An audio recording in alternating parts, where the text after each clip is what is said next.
Welcome sa ating pagsusuri. Simulan natin dito. Imagine nyo na nasa gitna tayo ng isang napakasukal na gubat dito sa Pilipinas. Madilim, basang-basa at halos bawat kaluskos ng dahon talagang nakakakaba. Tapos sa likod ng mga punong yan, may mga matang nakamasid. Isang sniper na nakatago sa mga anino, hawak ang isang lumang baril at naghihintay lang talaga ng tamang pagkakataon. Ngayon, hihimayin natin ang isang napakadetalyado at frankly, nakakabilib na bahagi ng kasaysayan natin. Pag-uusapan natin kung paano nagkabangga ang taktika sa digmaan at yung napakayamang kultura at paniniwala ng mga ninuno natin. So ito yung pinakamalaking tanong na gusto nating sagutin. Paano nga ba nagawa ng isang maliit na grupo ng mga revolusyonaryong Pilipino na, aminin natin, kulang na kulang sa kagamitan at armas na pabagsakin ng isa sa pinakamagaling at pinakakilalang general ng Amerika? Swerte lang ba yon? Bunga ba yon ng matinding pagsasanay?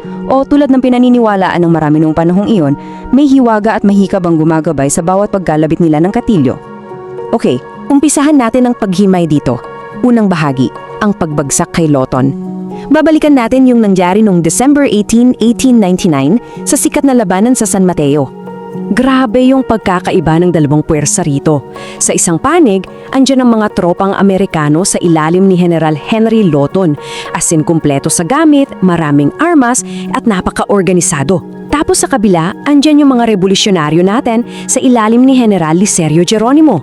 Basang-basa sa malakas na ulan, nakalubog sa putik at kakaunti lang ang hawak na armas. Pero alam nyo kung anong nakakagulat? Sa kabila ng putik, ulan at hirap na yon, isang napaka-imposibleng putok mula sa mga Pilipino ang tumapos sa buhay ni General Loton. Isang bala lang pero binago nito ang buong takbo ng labanan at talagang gumulat sa buong puwersa ng mga Amerikano. Ikalawang bahagi, Tiradores de la Muerte. Kasi yung balang yun, hindi lang yun ang galing sa kung kani-kanino. Galing yun sa isang unit sa ilalim ni General Geronimo, isang leader na kilala, hindi lang sa tapang, kundi bilang buhay na simbolo ng matinding disiplina. Galing ito sa tinatawag na Tiradores de la Muerte o ang Sharpshooters of Death. Sila yung piling-pili at napakadisiplinadong sniper unit na Pilipino. At kinatatakutan talaga sila ng mga Amerikano. Bakit? Kasi kahit luma o kulang yung mga armas nila, yung galawan nila may nakakakilabot na presisyon. Bawat putok, kalkulado, as in walang balang nasasayang. Pakinggan nyo tong linya mula sa mga lumang talaan natin.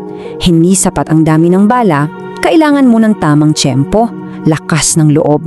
Sa ganitong klase kasi ng laban sa loob ng gubat, yung kaligtasan mo hindi nakadepende sa dami ng bala mo sa bulsa. Nakadepende yan sa perpektong timing, sa tapang mong harapin ang mas malakas na kalaban at ayon sa mga matatanda noon, kailangan mo rin ng mabisang at medyo mahiwagang proteksyon. Ngayon, papasok na tayo sa medyo misteryosong part. Ikatlong bahagi, ang bertud ng paningin. Dito na nag-cruise ang galing sa labanan at ang mga katutubong paniniwala natin. Sinasabi kasi sa mga lumang kwento na itong mga sniper ni Geronimo, hindi lang basta physical na mata yung gamit nila. Pinaniniwalaan na marami sa kanila may hawak na bertud ng paningin. Bale, isa siyang uri ng agimat na nagbibigay daw ng perfectong linaw sa mata. I-picture nyo to, napakakapal ng usok mula sa mga baril, ang dilim-dilim dahil umuulan, tapos nasa gitna ka pa ng makapal na gubat. Pero dahil daw sa bertud na to, nakikita ng mga tiradores yung mga target nila na parang walang kahit anong sagabal. Ang galing, di ba? Tapos, hindi lang yung mga tauhan yung may bit-bit na hiwaga. Usap-usapan din nung panahon na yon na si General Geronimo mismo may suot na anting-anting para hindi tablan ng bala. Pero higit pa rito, itong anting-anting daw na to nagbibigay ng matinding bagsik sa bawat utos niya. Kaya yung mga tauhan niya susunod ng walang pag-aalinlangan.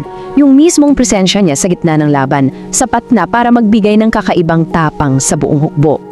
May isa pang nakakapanindig balahibong detalye rito. Bago sila pumutok, may mga binubulong daw itong mga sniper.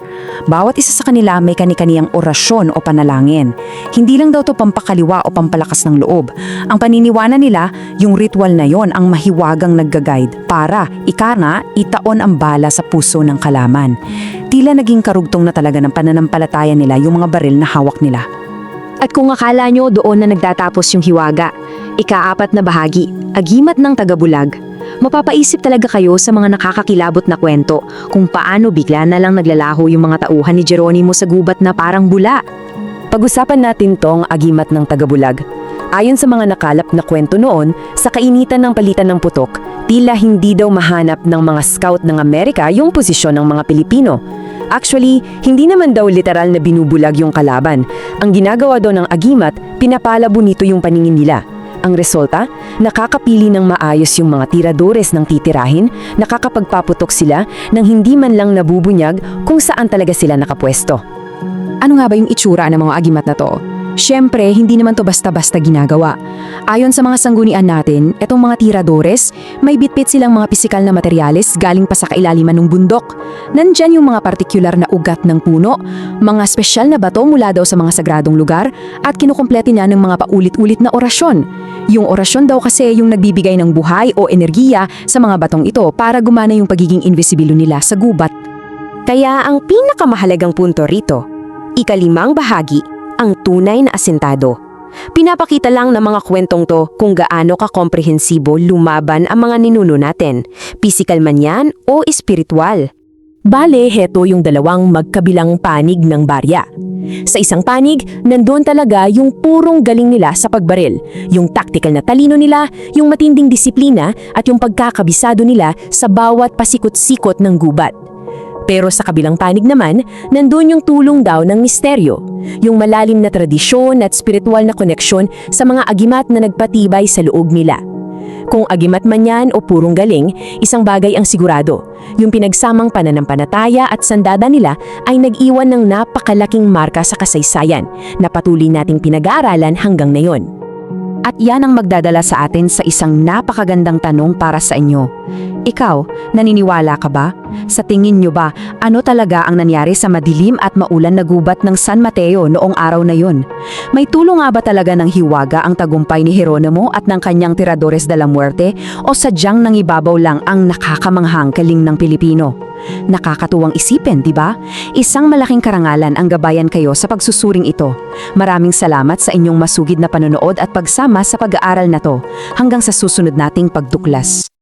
Kung nagustuhan mo ang kwentong ito, huwag kalimutang i-like ang video, mag-subscribe at i-on ang notification bell para sa iba pang alamat at kwentong bayan. I-share mo rin ito para mas marami pang Pilipino ang makaalala ng kagandahan ng ating mga kwento.